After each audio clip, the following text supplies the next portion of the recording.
Hello guys, welcome back to my channel Shatabdi's kitchen and blog. কেমন আছো তোমরা সবাই? আশা করি তোমরা সবাই খুব ভালো আছো।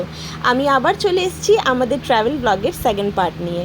দেখতেই পাচ্ছ আমরা কোথায় যাচ্ছি। আমরা এখন পাহাড়ের কাছাকাছি। ইয়েস, আমরা যাচ্ছি আজকে একটা ছোট্ট মোটো হিল স্টেশনে, যেটার নাম হলো ল্যান্সডাউন, আর এটা উত্তরাখণ্ডে। কোটদুয়ার থেকে হয়ে তারপরে যেতে হয় ঋষিকেশের থেকে আর একটু আগে। টোটাল এটা টাইম লাগে দিল্লি থেকে 280 কি 260 কিলোমিটার, মানে 270 কিলোমিটারের অ্যাপ্রক্স লাগে। তো দেখতেই পাচ্ছ এখানে জিপিএস লাগানো। 1 ঘন্টা প্রায় আর রয়ে গেছে। আর আমরা এখান থেকেই পাহাড় দেখতে পেয়ে গেছি। আর দেখে লাগছে না প্রচণ্ড রোদ গরম, না এখানে রোদ হলেও এখানের ওয়েদার দিল্লি থেকে অনেকই প্লেজেন্ট ওয়েদার। তো মানে গরম লাগছে না, আমাদের উইন্ডোজ খোলা, আর আমরা বাইরের যে ন্যাচারাল হাওয়া, ওই হাওয়াটাকে এখানে মেহসুস করছি, যেটাকে বলা যেতে পারে। তো দেখো নিচে যেটা এই যে নদীটা দেখতে পাচ্ছ, এই নদীটার নাম হচ্ছে খো নদী। এখন এখানে জল কম, যেই এখন বৃষ্টির সিজন আসবে জুলাইতে আগস্টে, তো এখানে জল অনেকটাই বেড়ে যায়। দুদিকেই পাহাড় আর মাঝখানেই নদী। আর এই নদীটা পুরো এখান থেকে চালু করে ল্যান্সডাউন অবধি সেম এই একই নদী, এই নদীটার নাম খো নদী। তো চলো, আমাদের গাড়ি তো চলছে, আর বাস 1-1.5 ঘন্টার মতন রয়ে গেছে। তো আমরা খুবই এক্সাইটেড। আর আমি তোমাদের বলে রাখি যে ল্যান্সডাউন আমাদের দিল্লি থেকে খুবই পাশের হিল স্টেশন। তোমরা এখানে অ্যাফোর্ডেবলি আসতে পারো, বাট একটু আসার আগে তোমরা সার্চ করে নিও হোটেলস নিয়ে, বিকজ এখানে স্যাটারডে সানডে অনেকটাই রাশ থাকে, স্পেশালি মে, জুন, জুলাই, আগস্ট, এই 4টে সিজনে। বিকজ দিল্লির গরম সহ্য করতে না পেরে সবাই এখানেই মোস্টলি আসে।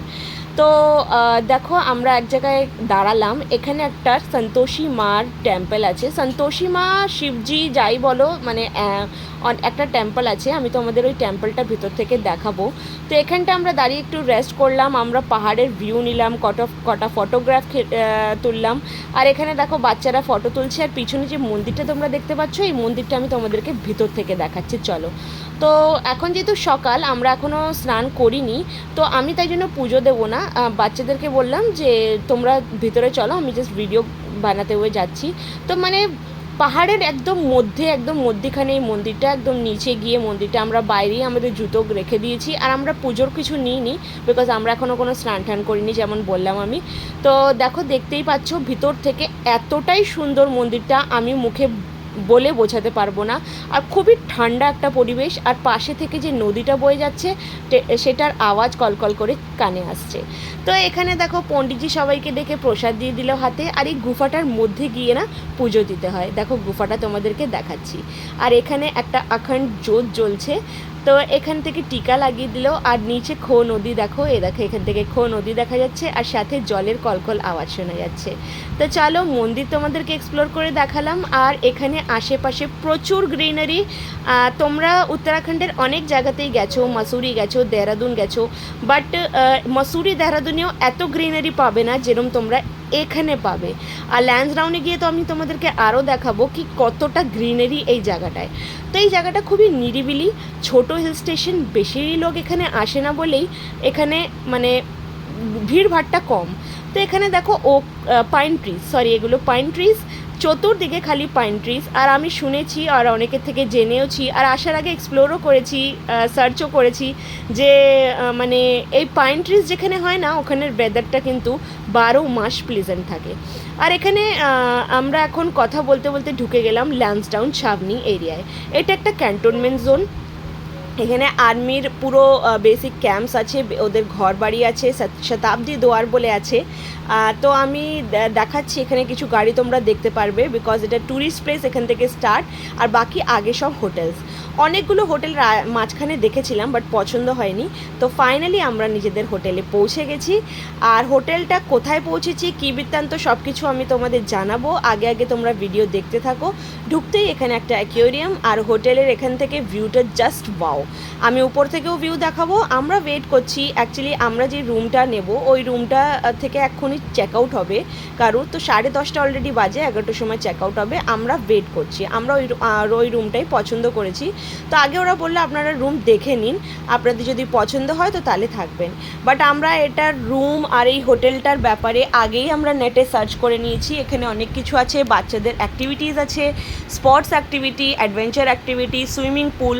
তো তাই জন্য বেশি কিছু আমাদের দেখতে হয়নি। আমরা একটাই এর আগে হোটেল দেখেছিলাম, আমাদের পছন্দ হয়নি, আর আমরা এটাকেই ফাইনাল করলাম যেটা বাচ্চারা পছন্দ করেছে। তো এই হোটেলটার নাম বৃত্তান্ত সব কিছু আমি তোমাদের জানাবো। এটা হচ্ছে রেস্টুরেন্ট এরিয়া, ওটা ছিল লবি পুরো। আর এবার চলো আমি তোমাদের আগে রুমটা দেখাই, মানে আমাদের রুম দেখাতেও নিয়ে গেল ওরা, তো সবাই মিলেই গেছিলাম আমরা রুম দেখতে, বিকজ বাচ্চাদের প্রেফারেন্সটা বেশি রুমের জন্য, কি কেমন রুম কি। আর দেখতেই পাচ্ছ সব জায়গায় এখন রোদ, এখন বাজে 10:30 কি 11টা, কিন্তু এখানে রোদেও তো সেরম কোনো গরম নেই দিল্লির মতন, যেটাকে বলা হয় লু চলছে না এখানে, ঠান্ডা ঠান্ডা হাওয়া চলছে। তো এই দেখো রুম দেখে চলে এসেছি আমরা, আমি তোমাদেরকে একটু পরে রুমটা শেয়ার করছি কেমন। তো এখানে আমাদের ওয়েলকাম ড্রিঙ্ক দেওয়া হয়েছে, এখানে হচ্ছে একটা বেড, এখানে টেলিফোন, আর এখানে একটা এক্সট্রা বেড লাগানো হবে এখনই। এদিকে আছে টিভি, হ্যাঁ ও বাহার, আর এদিকে আছে একটা ফুল মিরর, এখানে স্পেস, বাকি এখানে একটা আলমিরা দেওয়া হয়েছে, লকার দেওয়া হয়েছে কোনো জিনিস রাখার জন্য এক্সট্রা। আমরা হয়ে গেছি খুবই টায়ার্ড, তো এখন নেক্সট পার্টের জন্য আমার চ্যানেলটাকে সাবস্ক্রাইব করতে একদম ভুল